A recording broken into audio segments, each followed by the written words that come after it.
راديو إيرنا.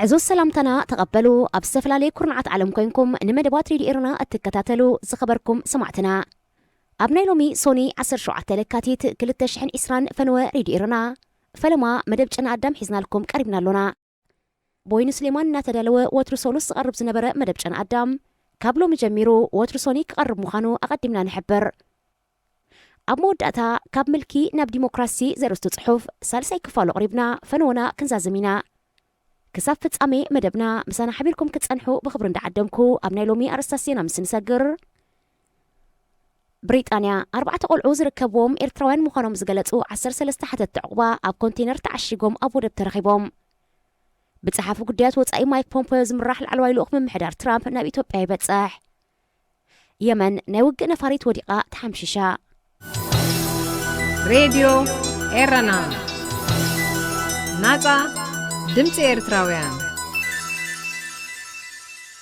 علتاو زينا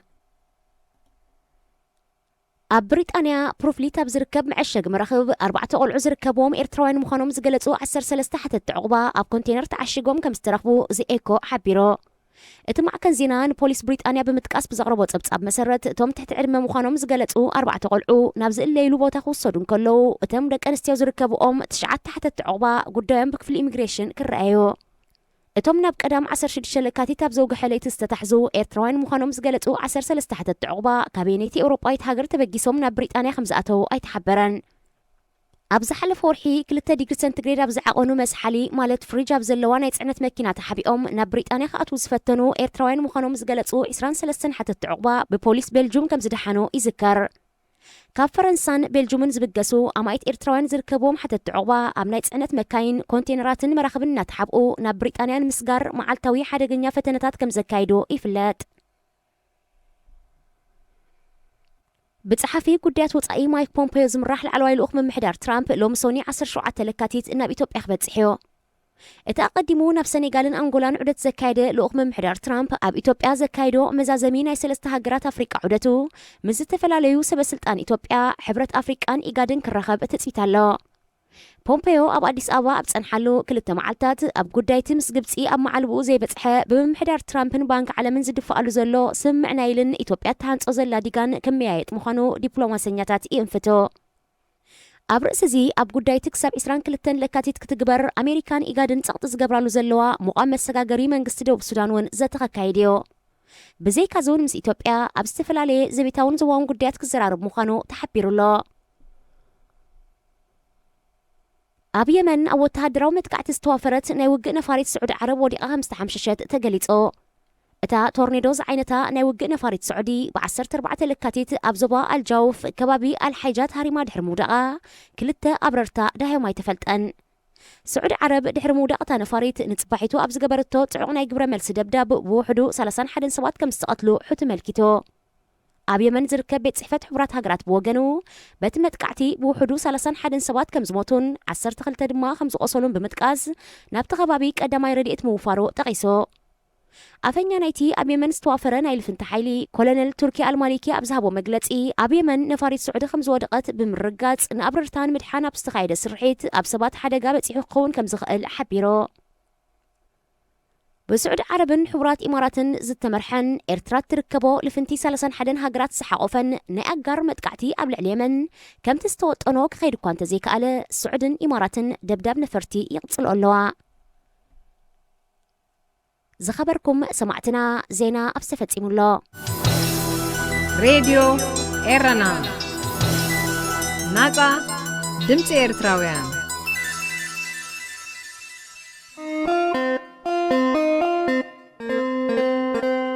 جنا أدام أبراد إيرنا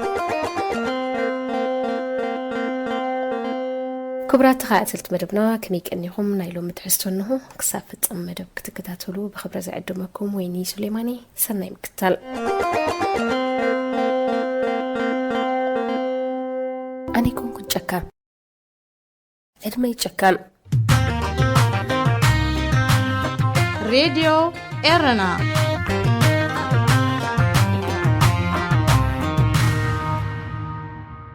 قطعبي زبالي مالت ركز بلا سب كغت ماكم انكالو سقيل دوز منفسكم يربش ويون بحسابات نعدت ملسو عبيت كرماي أبقى حبرتسب وردت يوزب بالنجر تعزب كوانت خونكا أب حبرتسب ناقن عبيت كرما نيرون هالون عب زي بلو أي قرمني كل نجرنا أب عبيت هدآت ممززانن سكان اللو سلزخ أيو عبي أقرامي قرمايو تبالكو قدا أبتي بإلف أركتوتن أرقيتات حساسبان عقلو زتبابو بيت منقستات زي مخاني بروح يخون اللي حدراء عاب قرمايو حاب مسكوني عاب قرمايو عبيتو مستقبلي عاب قرمايو تفترو مستأمنا حسرتاتو مستقبلا كوتاس عبي قرمان فرقانيو قولوا نبحقهم لعلديهم النابؤهم من يوم استديوهم بهيوت كفكروا حلف آخر رأيون كحنقون كما عدون عبي أبزي وتقو كوف مسبلي يقناي وي أبتي كابن سنتو اتقمت منبر معي مبال مسابي مجس كل عبي كنا ندي شقاري عبيتن تخنتن عبيتن مكران زلاديوم سترانا مستذكر كأ جنها طبق ولدي زيت فوق طبق عبيت زيت فوق ورازوت ولدي كبد خاي حقن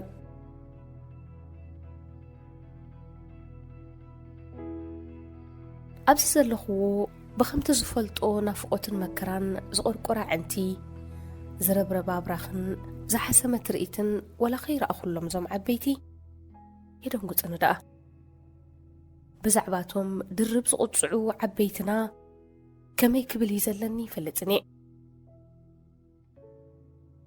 عبقن كنا كرمايو عبيتو مسفلتن بتقو مسللين أبتا عبي تخلطاتو كفلت ألو اتبل زعبادخن ملس بزح زبهال ألو بزيا وري مرحي هاجر انجليز سنبري وينستون تشرشل أب أوانتي بحيالو أبالات بارلمان نبعلا نقستعد انجليزنون بلكع كمرح سلزيكل كورد محت انتا يقربلو أبز نبري دحروت معلتات سلطانو نزي تخقلقو وي نزي بقعتو أمام راحتها هاجر كقبل تساكيمو نيريو نتوم نزا حساب زلعلو خلهم نايقربا فتوتو كي ترفو دما كوريلهم نتا نايحلو في جغنناتون سنا حسابون مستيات سخونت متحفو أنبيبهم زملخو حيالو من اسياتن جبارن بزهبو زنبرو نقداتات جنا كم أزلون نامسلو سلطانو انت حدقي هاجر نمنك قد فايزبل منفس شاقلوت كبدا حقنا كساب بقهدون كوم إلو كسارب جمري بدحري انتا ياخدكون سعدي حالاي زمسل ديكتاتراوي سعينة لوهات حقين خيقبل قاريدو ونيرو أبينو تخلطاتو بزمرمرة كدا نفسوس محساو أبيتو أكالاتو دخمي زكات أمو تدقاقامي وقعلبن أبتحدش حبرتسب بسرب محدراز ورد نبري شكراتن محلاف كالأمو رعدي بدحري نسعدي زكايدا الدراجي دقيم سلطاني ناي مقداف مسرح كجمر لني أبزبل اللغة نحدي أزيو التفلت كباي تويعو نخلتي نتشرشل زبلو تبعنتو قراتنتو حساباتون حلمون زن صبارق قبا كقبالو حتتو قباي نويحن عتبن عمامي وتحتيتمو هو خاينبرن اتناي مسأل مسرح نوح زبالة جزي كم زليو حبيرو دما علت بعلت ننا أشتوغن الناقب إيه ودو إسراح كقرب مخانو نتحرق إن عقل زوحدو زنبرن أرقي تشرشل أمينو سروح جمرة راديو إيرانا ناتا دمت إيرتراويان أب نفسه كف نايس القطرة علال النات حزي أرسات النامت إيه دقاو تريتو طرعي زي كوني كلنتنا تشرشل كسئل مدبئ قبرخ أزي بزح معالتات إنا تملالسي إنا حساب والحنت خيسالي أعليلو طرعي الناغري براشو نانكساقسي إنا حسبي إنا حساب بس خلو أسل كاي نايسئلي أوانات أرقي تشرشل يربربمو نقودا زتعم حرناخي الناس معي أبت منبر دقيسون كله اتقبأي سرحو يقبر نبري أب منقو علال بزل على رأستات قولج كبلون كله اتبنا جغننت منفس للي حيا المراحي عقل زي بلو أرقي تسبقي كم التغيري كستبلون نمسكرنت بقعي اتقبأي أب سرحون أب حاجز كنو هذه إذاعة إيرانا. هنا إذاعة إيرانا الدولية. إتا كبقى تشرشل نهزبي كفتي اتخون الله معالتس نرأسها ختب الأخلت تشرشل لومس بعلي سلطاني كحدقي دقيم هاجر أبيت زخلوا خجد فايلو حيلو قرمون بلطناتهم جن إنها تذكرين خنبر نوعه التنصبار كبقى زرقي الله ساعات أخلت مدر أسمعوا نتبع بعلبة التشفني نفل ما يزري أسألو بقرعات كأجن صلاة انت خوني بتزرعيو أسيسا بدأ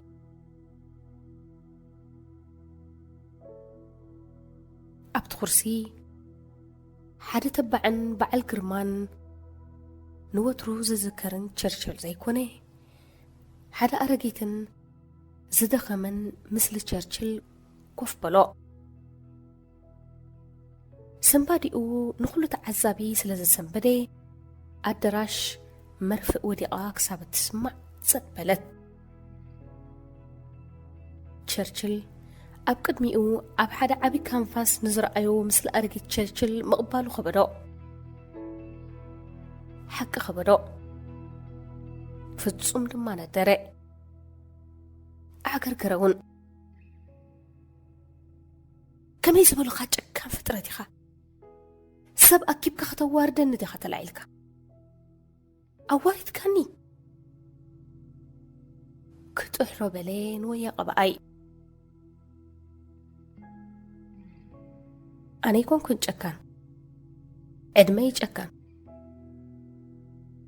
كامل لسي اتقبعي تركاكيو راديو إيرانا ناتا دمت إيرتراويان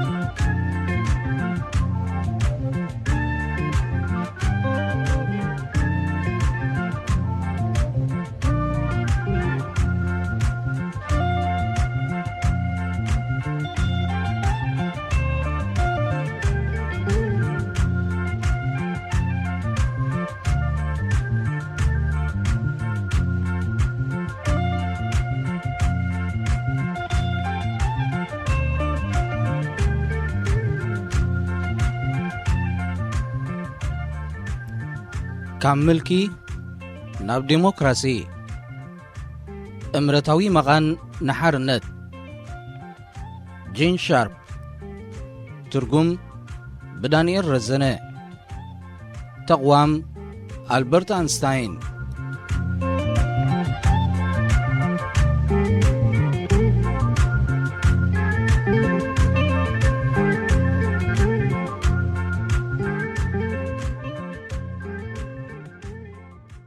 ኣብ ናይ ቀረባ እዋን ታሪኽ ድኽመት መልእኽቲ ጐሊሑ ተራእዩ ብተዛማዲ መልእኽቲ ቀልጢፎም እዮም ዝወድቁ ኣብ ፖላንድ ዝነበረ ምልኪ ንኽወድቕ 10 ዓመታት ማለት ካብ 1980 ክሳብ 1990 ወሲዱሉ ኣብ ምብራቕ ጀርመንን ቼኮስሎቫክያን ኣብ ውሽጢ ሰሙናት ኣብ 1989 ተጋሂዱ ኣብ ኤልሳልቫዶርን ጓቴማላን ዝነበሩ ባርባራዊ ወተሃደራዊ ስርዓታት ኣብ 1944 ክወድቁ እንከለዉ ብገምጋም ናይ ሰሙናት ጊዜ ጥራይ ወሲዱሎም ኣብ ኢራን ዝነበረ ናይ ሻህ ወተሃደራዊ ምልኪ ኣብ ውሽጢ ሒደት ኣዋርሒ ዓንዩ ኣብ 1986 ናይ ፊሊፒንስ ምልካዊ ስርዓት ማርኮስ ኣብ ሰሙናት ይወዲቑ ተቃወምቲ ብሩእይ እናሓየሉ ምስከዱ ኣሜሪካ ንፕሬዚደንትነት ማርኮስ ብቕልጡፍ ከም ዝወፅእ ገይራ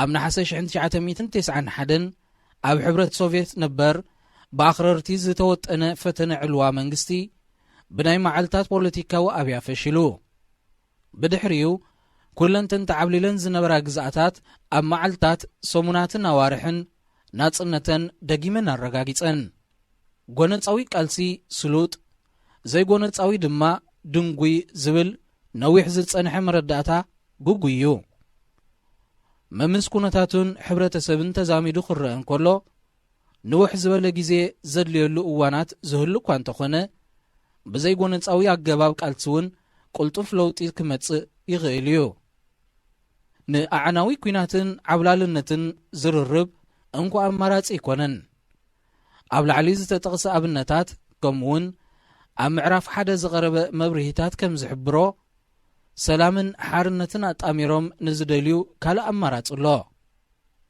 ፖለቲካዊ ኣብያ ሬድዮ ኤረና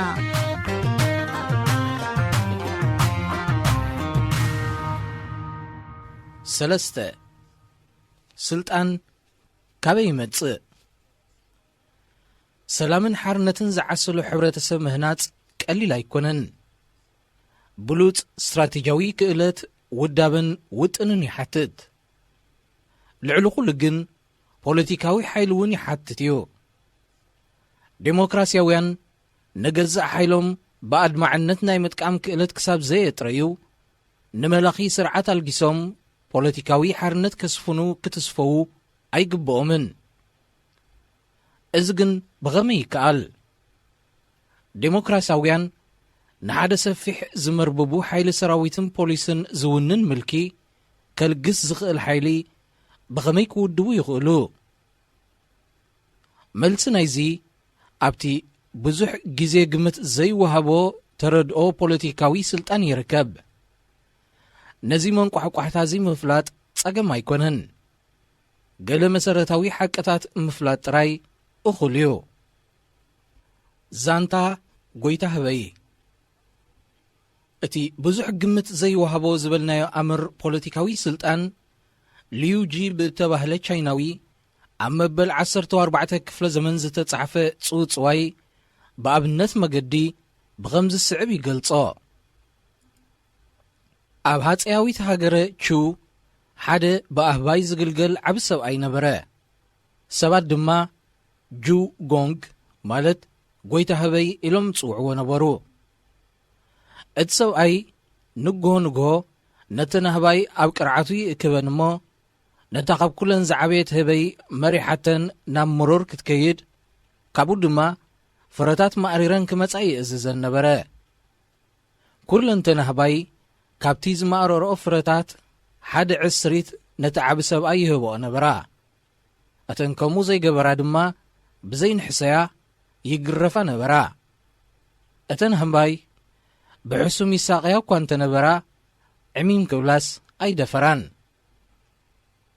ሓደ መዓልቲ ሓንቲ ንእሽቶ ህበይ ነተን ካልኦት ህባይ ከምዚ ክትብል ሓተተተን ነዚ ኩሉ ኣግራብን ኣቝጽልትንሲ እዚ ዓብ ሰብኣይ ባዕሉ ዲ ተኺልዎ?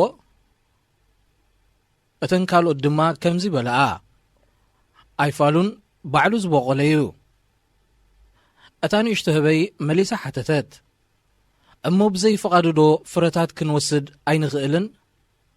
እተን ካልኦት ድማ ትቕብል ኣቢለን እወ ክንወስድ ንኽእል በላ። እታ ንእሽቶ ህበይ ቀጺላ እሞ ስለምንታይ ደኣ ጽግዕተኛታት ናይ ዝዓብ ሰብኣይ ንኸውን? ስለምንታይ ኩልና ነገልግሎ ኣለና? እታ ንእሽቶ ህበይ ዘረብኣ ቅድሚ ምውድኣ እተን ካልኦት ሃባይ ኩለን ንቕሓን ተበራበራን። ሽዑ ምሸት እቲ ዓብ ሰብኣይ ደቂሱ ብዝረኣይኦ እቲ ተሓጺረናሉ ዝነበራ እኳን ኣፍሪሰን ነቲ ኣእማን ኩሉ ዓነውኖ ኣበልኦ። እቲ ዓብ ሰብኣይ ኣብ መኽዘን ከዚንዎ ዝነበረ ፍረታት ሒዘን ድማ ሓንሳብን ናሓዋሩን ናብ ጫካታት ኣተዋ። እቲ ዓብ ሰብኣይ ድማ ብጥሜት ሞተ። ብኣባህላ ዩሊዚ ገለ መራሕቲ ንህዝቦም ብቕንዕና ዘይኮነስ ብሸፈጥ እዮም ዝገዝኡ። እዚኣቶም ልክዕ ከምቲ ጐይታ ህበይ ዶ ይኮኑን? ብዛዕባ ድንጉርነቶም ኣዕርዮም ኣይፈልጡን። ህዝቦም ብዝነቕሐ ድማ ብኡ ንብኡ ሸርሕታቶም ዋጋ ይስእን። ቀንዲ ምንጭታት ፖለቲካዊ ስልጣን። እቲ መትከል ቀሊል እዩ። መልእኽቲ ብዘይ ናይቲ ዝገዝእዎ ህዝቢ ሓገዝ ንምንጪ ፖለቲካዊ ስልጣን ክዕቅቦ ኣይክእሉን እዮም። ምንጪ ፖለቲካዊ ስልጣን እዞም ዝስዕብ እዮም። መዚ እቲ ስርዓት ተቕባል ኣለዎ። ስለዚ ድማ ክንምእዘዞ ሞራላዊ ሓላፍነት ኣሎና ዝብል እምነት ናይ ህዝቢ። ሰብኣዊ ጸጋታት ቁጽርን ኣገዳስነትን ናይቶም ምስ መራሕቲ ማለት ገዛእቲ ዝተሓባበሩ ዝእዘዙን ዝድግፉን። ፍልጠትን ክእለትን እቲ ስርዓት ገለ ተግባራት ንምፍጻም ዘድልዮን ካብቶም ተሓጋገዝቲ ውልቀ ሰባትን ጉጅለታትን ድማ ዝረኽቦ። ዘይግኡዝ ማለት ረቀቕቲ ረቑሒታት ሰባት ንስርዓታት ክእዘዙን ክተሓባበሩን ዝደፋፍእዎም ስነ ኣእምራውን ስነ ሓሳባውን ረቑሒታት። ነገራዊ ማለት ንዋታዊ ጸጋታት እቶም መራሕቲ ንንብረት ባህርያውን ፋይናንሳውን ጸጋታት ቁጠባዊ ህይወት ናይ መራኸብን መጓዓዝያን መስመራት ናይ ምቁጽጻር ዝህልዎም ዝለዓለ ዕድል። እገዳታት እቲ ስርዓት ንኽህሉን ንኽቕጽልን ካብ ዘድልይዎ ቀንዲ ነገራት ተንበርካኽነትን ምትሕብባርን ምድንጋጽን ኣንጻር ኣብያን ዘይምትሕብባርን ክውሰድ ዝኽእል ጽኑዕ ወይ መፈራርሒ መቕጻዕትታት። ይኹን እምበር እዞም ኣብ ላዕሊ ዝተጠቕሱ ምንጭታት ፖለቲካዊ ስልጣን ኣብ ተንበርካኽነትን ምእዘዛን ናይ ህዝቢ ምትሕብባር ናይ ብዙሓት ዜጋታትን ትካላትን ዝተመርኮሱ እዮም። ውሑሳት ድማ ኣይኮኑን። ምሉእ ምትሕብባር ምእዘዛን ደገፍን ንምንጭታት ስልጣን ዘራጉዱ ኮይኖም ከም ሳዕቤኑ ናይ ሓደ መንግስቲ ስልጣን ኣብ ምዕታር እውን ተራ ኣለዎም። ብኻልእ መዳይ ጨቆንቲ ህዝባውን ትካላውን ደገፍ ከም ዝስእኑ ምግባር ነቲ መሰረት ህላዊኦም ዝኾነ ምንጭታት ፖለቲካዊ ስልጣን የጉድሉ ጥራይ ዘይኮነስ ጨሪሱ እውን ከንጽፎ ይኽእል እዩ። ብዘይዞም ምንጭታት እዚኣቶም ድማ ጨቆንቲ ይዳኸሙን ይወድቁን። መልእኽቲ ብባህሪኦም ድሌቶም ካብ ምግባር ብዛዓግቶም ነገራትን ሓሳባትን ተነቀፍቲ እዮም። ስለዚ ምእዛዝ ንዝኣበዩ ንዝኣደሙ ወይ ምትሕብባር ንዘይረኣዩ ክቐጽዑን ከፈራርሁን ናይ ግድን እዩ። እዚ ግን መወዳእታ ናይቲ ታሪኽ እዩ ማለት ኣይኮነን። ጭቆናን ጭካንን ናይቲ ግድን ኣይኮነን ኩሉ ግዜ እቲ ዝድለ ተንበርካኽነትን ምእዘዛን ከኸትል። በንጻር ናይቲ ዝህሉ ጭቆና ምንጭታት ስልጣን ንዝተወሰነ ግዜ ክዕገት እንተኽኢሉ ኣብቲ ስርዓት ዘይምትእማንን ምድንጋርን ክፈጥር ይኽእል እዩ። ነዚ ድማ ሩይ ድኽመት ስልጣን ናይቲ ዘሎ ምልኪ ክስዕቦ ቀሊል እዩ። ምስ ግዜ ምዕጋት ምንጭታት ስልጣን ኣብቲ ስርዓት ሩይ ድኽመታትን ለምስን ኣኸቲሉ ናብ ውድቀት እውን ከብጽሖ ይኽእል። ፖለቲካዊ ደገፍ ዝሰኣነ መላኺ ሓይሉ ቀስ ብቐስ እውን ቀልጢፉ ይመውት። ሬድዮ ኤረና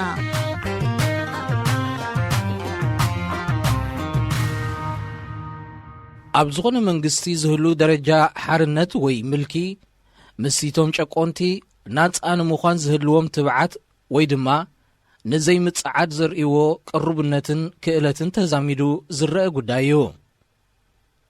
በንጻር ናይቲ ህቡብ ኣረዳድኣ ገበቲ ዝበሃሉ መልእኽቲ ስርዓታት እውን ከይተረፈ ጽግዕተኛታት ናይቲ ዝገዝእዎ ሕብረተሰብ እዮም። ካርል ዳች ተባህለ ፖለቲከኛ ብ1953 ከም ዝበሎ ገባቲ ስርዓት ብዙሕ ኣብ ጥቕሚ ዘይውዕል እንተኾይኑ ጥራዩ ዓንተር ዝኸውን፣ ገባቲ ስርዓት ብቐጻሊ ኣንጻር ህዝቢ ኣብ ጥቕሚ እንተውዒሉ ንነዊሕ እዋን ዓንቲሩ ክቕጽል ኣይክእልን። ገበቲ ስርዓታት ህዝቢ ንምንብርካኽ ካብ ካልእ ዓይነት ስርዓታት ንላዕሊ ሓይሊ ስለ ዘድልዮም ብዝያዳ ኣብቲ ናይቲ ህዝቢ ናይ ምእዘዛ ጠባዮም ዝምርኮሱ፣ ልዕሊ እዚ ድማ ደገፍ ናይቲ ኣገዳሲ ዝበሃል ክፋል ሕብረተሰብ ከውሕሱውን የድልዮም። እቲ ናይ መበል 19 ክፍለ ዘመን እንግሊዛዊ ክኢላ ስነ ሕጊ ጆን ኦስቲን ዘይዕጉብ ህዝቢ ዝገጠሞ ምልኪ እንታይ ከም ዝመስል ብኸምዚ ስዕብ ገሊጽዎ ነይሩ። ዝበዝሐ ህዝቢ እንተ ደኣ ነቲ መንግስቲ ከውደቑ ወሲኑ ነዚ ንምግባር ድማ ጭኮና ክጻወር እንተ ደኣ ድልው ኮይኑ እቲ እተጸልአ መንግስቲ ዋላውን ብሓገዝ ደገፍቱን ናይ ወፃእ ሓይልታትን ስልጣኑ ክዕቅብ ኣይክእልን እዩ። ሓንሳብ እምብለይ ዝበለ ህዝቢ ደጊሙ ክምብርከኽን ክምእዘዝን ኣይክእልን ክብል ኦስቲን ይድምድም። ኣቐዲሙ እውን ኒኮሎ ማኪያቬሊ ከምዚ ስዕብ ክብል ገሊጹ ነይሩ። ህዝቢ ብምሉኡ ዝጸልኦ ልዑል ነፍሱ ካብ ሓደጋ ኸድሕን ኣይክእልን እዩ። ጭካንኡ እናገደደ ብዝኸደ ድማ መንግስትነቱ እናተዳኽመ ይኸይድ። ከምቲ ኣብ ምዕራፍ ሓደ ዝተገልጸ ግብራዊ ፖለቲካዊ ኣተረጋጉማ ናይዚ ሓሳብ እዚ ብተባዕ ተቃውሞ ኖርዌጃውያን ኣንጻር ጎበጣ ናዚ ከምኡውን ብእምቢታ ፖላንዳውያን፣ ጀርመናውያን፣ ቼክ፣ ስሎቫክን ካልኦትን ኣንጻር ምልኪ ዴስነት ተራእዩስ ኣብ መወዳእታ ድማ ውድቀት ዴስነት ኣብ ኤውሮጳ ስዒቡ። ብርግጽ እዚ ሓድሽ ተርእዮ ኣይኮነን። ፈላሚ ዘይጎነፃዊ ተቃውሞ ብውሕዱ ኣብ 494 ዓመት ቅድሚ ልደተ ክርስቶስ ኣቢሉ ከም እተረኣየ ይእመነሉ። እዚ ዘመን እዚ ኣብ ሮማ ዝነበሩ ሸቃሎ ንጎይቶቶም ምእዛዝ ዝኣበይሉ ዘመን እዩ። ዘይጎነፃዊ ቃልሲ ኣብ ዝተፈላለየ ቦታታት ዓለም ኤስያ፣ ኣፍሪቃ፣ ኣሜሪካ፣ ኣውስትራልያ፣ ደሴታት ፓሲፊክን ኤውሮጳን ኣብ ዝተፈላለየ ግዜ ህዝብታት ኣብ ግብሪ ውዒሎም እዮም። ስልጣን ናይ ሓደ መንግስቲ ክሳብ ክንደይ ጽኑዕን ዘይጽኑዕን ምዃኑ ንምፍላጥ ካብ ዝሕግዙና ቀንዲ ረቑሒታት እቶም ሰለስተ እዞም ስዕብ እዮም። ሓደ ኣብ ስልጣን መንግስቲ ደረት ንምግባር ዝህሉ ናይ ህዝቢ ተዛማዲ ድሌት። 2 ናይ ዜጋታትን ትካላቶምን ምንጭታት ስልጣን ብሓባር ናይ ምዕጋት ተዛማዲ ሓይልን። 3 ህዝቢ ምትሕባሩን ደገፉን ንኸቋረጽ ዘለዎ ተዛማዲ ክእለትን። ሕመረታት ዴሞክራሲያዊ ስልጣን ሓደ ካብቶም ቀንዲ መለለይ ጠባያት ናይ ዴሞክራሲያዊ ሕብረተሰብ ህላዌ ናጻ ዘይመንግስታውያን ጉጅለታትን ትካላትን እዩ። እዚ ድማ ንኣብነት ቤተሰባዊ፣ ሃይማኖታዊ፣ ባህላዊ፣ ስፖርታዊ፣ ቁጠባውን ነግዳውን ማሕበራት ወይ ትካላት፣ ናይ ተምሃሮን ፖለቲካዊ ሰልፍታትን ምትእኽኻባት፣ ናይ ዓድን ከባብን ማሕበራት፣ ናይ ሰብኣዊ መሰላት፣ ሕርሻ፣ ሙዚቃ፣ ስነ ጽሑፍን ካልእን ማሕበራት የጠቓልል። እዘን ኣካላት እዚኣተን ብዘይካ ዕላማታተን ኣብ ምትግባር ሕብረተሰባዊ ጠለባት ኣብ ምምላእውን ኣገደስቲ እየን። ኣብ ርእሲ እዚ ዘለወን ፖለቲካዊ ኣገዳስነት እውን ዕዙዝ እዩ። ህዝቢ ኣብ ኣንፈት ጉዕዝኡ ጽልዋ ክሕድረሉ ዝኽእል ጉጅለኣውን ትካላውን ሰረት ብምንጻፍ ካልኦት ጉጅለታት ወይ እውን መንግስቲ ኣብ ረብሓታተን ዕላማታተንን ንጥፈታተንን ብዘይፍትሓዊ መገዲ ምትእትታው ምስ ዝገብሩ ብትሪ ይቃወማ። ካብኣተን ወጻኢ ዝህልው ውልቀ ሰባት መብዛሕትኡ ግዜ ኣብ ሕብረተሰብ ርኡይ ጽልዋ ክህልዎም ኣይክእልን። ንመንግስቲ ብፍላይ ድማ ንመልእኽቲ ስርዓታት ክጸልዉ ድማ ፈጺምካ ዘይሕሰብ እዩ። ከም ሳዕቤኑ ናጽነትን ነብሰ ምሕደራን ናይ ከምዚአን ዝኣመሰላ ትካላት እንተ ደኣ ብመልእኽቲ ተመንዚዑ ብተዛማዲ ህዝቢ እውን ረዳኢ ይስእን።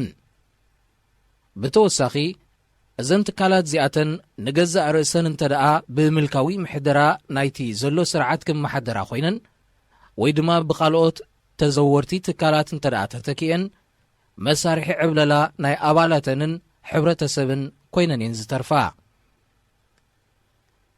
ይኹን እምበር ካብ ቁፅፅር መንግስቲ ወጻኢ ዝኾነ ምሕደራን ናጽነትን ናይዘን ከምዚ ዝኣመሰላ በርጌሳውያን ትካላት እንተ ደኣ ተዓቂቡን ተሓልዩን ንፖለቲካዊ ኣብያ ምቹኣት ባይታ ክኾና ይኽእላ። ኣብ መብዝሕትኡ መልእኽቲ ዝወድቅሉ ወይ ዝደኽሙሉ ኩነታት ከምቲ ኣብ ላዕሊ ዝተገልጸ ኣብነታት ዝርአ ናይ ሓባር ረቑሒ ትግባረ ተባዕን ሓፈሻውን ፖለቲካዊ ኣብያ ብህዝብን ትካላቱን እዩ። ከምቲ ኣቐዲሙ ዝተጠቕሰ ሕመረታት ዴሞክራስያዊ ስልጣን ህዝቢ ንምልኪ ዝቃወመሉ ወይ ድማ ጸቕጢ ዝፈጥረሉ ትካላዊ ሰረት የንጽፋ። ኣብ መጻኢ መሰረትን ቅርጽን ናይ ሓራ ሕብረተሰብ መተካእታ ዘይብለን ኣካላት እየን።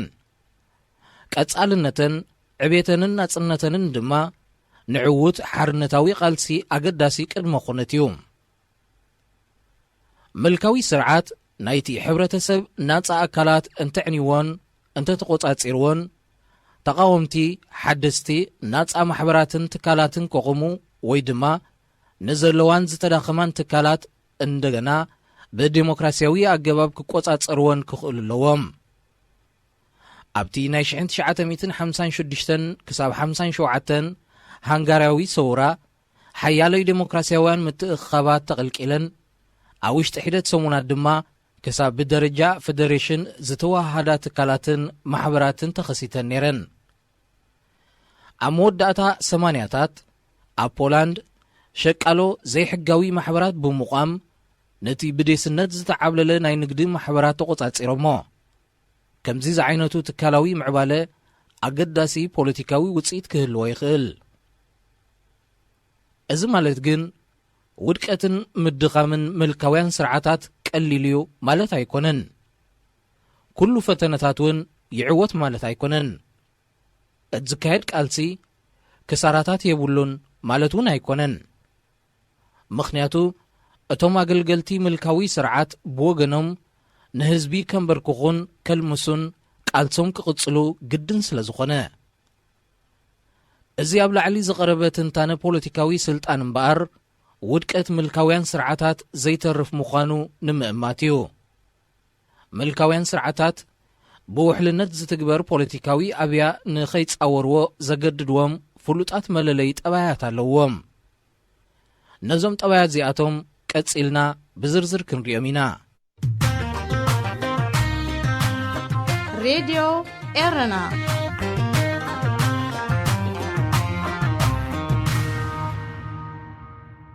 ኣርባዕተ ምልካውያን ስርዓታት ድኽመታት ኣለዎም። ብዙሕ ግዜ ምልካውያን ስርዓታት ዘይሰዓሩ እዮም ዝመስሉ። ትካላት ጸጥታ፣ ፖሊስ፣ ወተሃደራት፣ ኣብያተ ማእሰርቲ፣ መዳጎኒ ማዓስከራትን ረሸንቲ ኣሃዱታትን ውሕዳትን ሓያላትን እዮም ዝቈጻጽርዎም።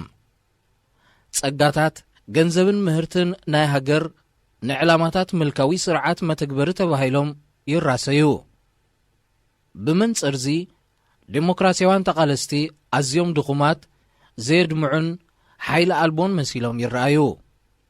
እዚ ኣብ መንጎ ዘይተሰዓርነትን ሓይሊ ኣልቦነትን ዘሎ ዝንቡዕ መረዳእታ ንተቃውሞ ብዙሕ ኣይዕውቶን እዩ። እቲ ሓቂ ግን ካልእ እዩ። ኩርኩረ ኣኪሊስ ምልላይ ሓደ ካብ ጽውጽዋያት ግሪክ ከም ዘብርሆ ዘይተሰዓሪ መሲሉ ዝርአ ነገር ተሰዓሪ መዳያት ከም ዘለዎ እዩ።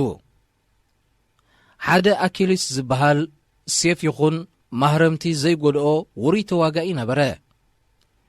ኣኪሊስ ብቖልዑ እንከሎ ኣዲኡ ኣብ ስታይክስ ዝተባህለ ተኣምራታዊ ሩባ ስለ ዘጥለቐቶ ንሱ ካብ ኩሉ ሓደጋታት ይከላኸለሉ ዝብል እምነት ነበረ። ሓደ ጸገም ግን ነይሩ። ኣዲኡ ናብቲ ሩባ ከተጥለቖን ከላ ውሕጅ ሒዝዎ መታን ከይከይድ ብኩርኩሮኡ ሒዛያ ኣጥሊቓቶ። ስለ ዝኾነ ነታ ንእሽቶ ክፋል ናይ እግሩ እቲ ማይ ሩባ ኣየተንከፋን።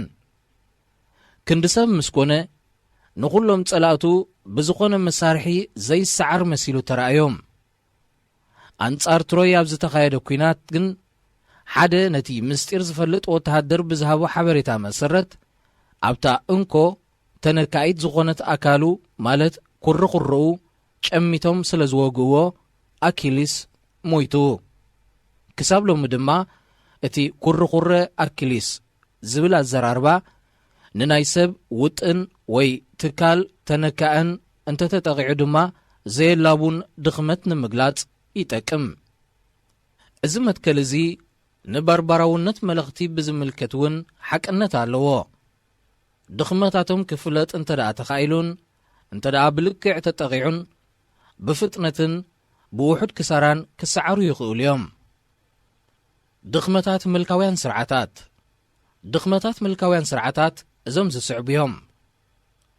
ሓደ ነቲ ስርዓት ንምንቅስቓስ ዘድሊ ናይ ሰባት ጉጅለታትን ትካላትን ተሓባባርነት ክድረት ወይ ክቋርጽ ይኽእል። ክልተ ሕሉፍ ፖሊሲታት ናይቲ ስርዓት መምዘኒታቶምን ሳዕቤናቶምን ንህሉው ተጋራጫዊ ፖሊሲታት ናይ ምትግባርን ምርዓምን ዓቕምታቱ ክድርትዎ ይኽእሉ። ሰለስተ እቲ ስርዓት ንሓድሽ ምዕባለታት ቀልጢፉ ዘይርዕምን ኣብ ኣሰራርሕኡ ድማ ኣሰልቻውን እናኾነ ይመጽእ። ኣርባዕተ ንዝነበረ ዕማማት ዝተመደበ ዓቕሚ ሰብን ጸጋታትን ንሓደስቲ ጠለባት ከማልእ ዝኽእል ኣይከውንን። ሓሙሽተ ታሕተዎት ሓለፍቲ ንላዕለዎት ሓለፍቶም ከየኾርዩ ክብሉ ንውሳኔ ዘድሊ ቅኑዕን ምሉእን ሓበሬታ ኣይምግቡን።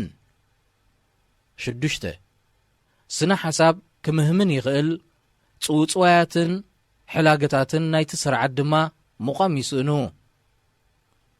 ሸውዓተ ንናይ ሰባት ክውንነታዊ ኣተሓሳስባ ዝጸሉ ጽኑዕ ስነ ሓሳብ ምስ ዝምዕብል ኣብ ክውን ነገራት ክህሉ ንዝግብኦ ኣድህቦ የዘንብዖ። ሸሞንተ ካብ መጠን ንላዕሊ ጽኑዕ ዝኾነ ምቁጽጻር ከምኡውን ምንቁልቋል ደረጃ ብቕዓት ምሕደራ ነቲ ስርዓት ዘይስሉጥ ይገብሮ። ትሽዓተ ውሽጣዊ ትካላዊ ግርጭታት ውልቃዊ ውድድርን ጽልእን ንኣሰራርሓ መልካዊ ስርዓት የሃስዮን የጎናድቦን።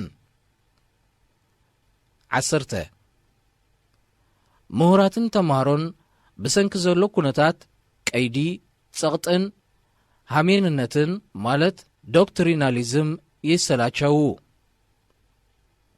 11 ህዝቢ ብሓፈሻ ኣብ ልዕሊ እቲ ስርዓት ጽልኣት ይሕድር፣ ተጠራጣርን ዘይትስፉን ይኸውን። 12 ደርባዊ ኣውራጃዊ ባህላዊ ወይ ብሔራዊ ፍልልያት ኣዝዩ ይግሃድ።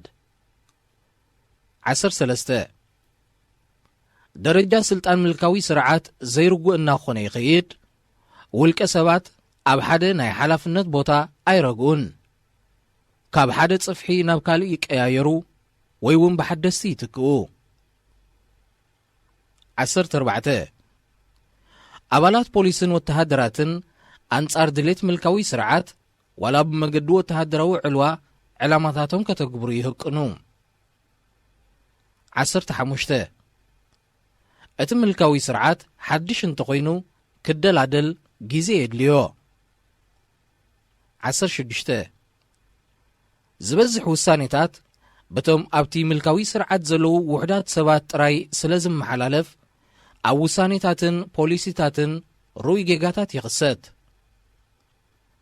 17 ነዚ ሓደጋታት እዚ ንምውጋድ ክብል እቲ ስርዓት ንውሳኔታትን ቁፅፅርን ዘይምእኩል ክገብሮ እንተደኣ ፈቲኑ መሊሱ ስልጣኑ እናተባሕጎገ ይኸይድ ሬድዮ ኤረና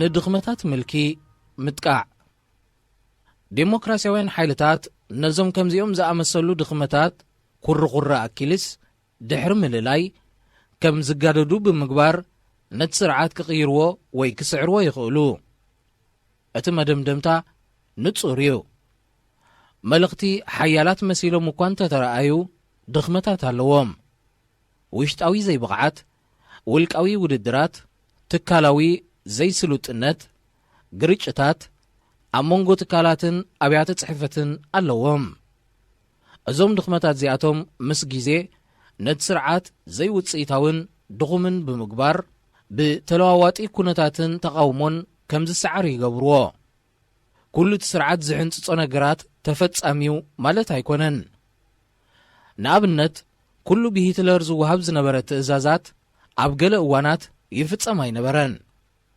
ምኽንያቱ እቶም ትሕትኡ ዝነበሩ ይፍጽምዎም ኣይነበሩን ከም ዝተዓዘብናዮ እቲ ስርዓት ቀልጢፉ እውን ክወድቕ ይኽእል እዩ እዚ ማለት ግን መልእኽቲ ስርዓታት ብዘይ ክሳራን ሓደጋታትን ክወድቁ ይኽእሉ እዮም ማለት ኣይኮነን እንተኾነ ንሓርነት ዝግበር ቃልሲ ሓደጋን መጠነኛ ስቃይን ክህልዎ ግዜ እውን ክወስድ ግድነት እዩ ኣብ ትሕቲ ዝኾነ ኩነታት ስሉጥ ዓወት ከምፅእ ዝኽእል ነገር የለን ይኹን እምበር ንምልኪ በቲ ዝደኸመ ጎኑ ዝገጥም ቃልሲ ካብቲ ብዝሓየለ ጎኑ ዝገጥም ኣማራጺ ዝለዓለ ናይ ምዕዋት ዕድል ኣለዎ እቲ ሕቶ ከመይ ገይሩ ከምዚ ዓይነት ቃልሲ ክካየድ ይኽእል ዝብል እዩ إرنا هنا إذاعة إرنا الدولية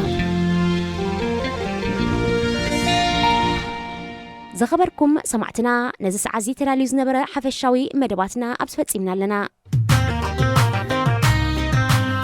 راديو إرنا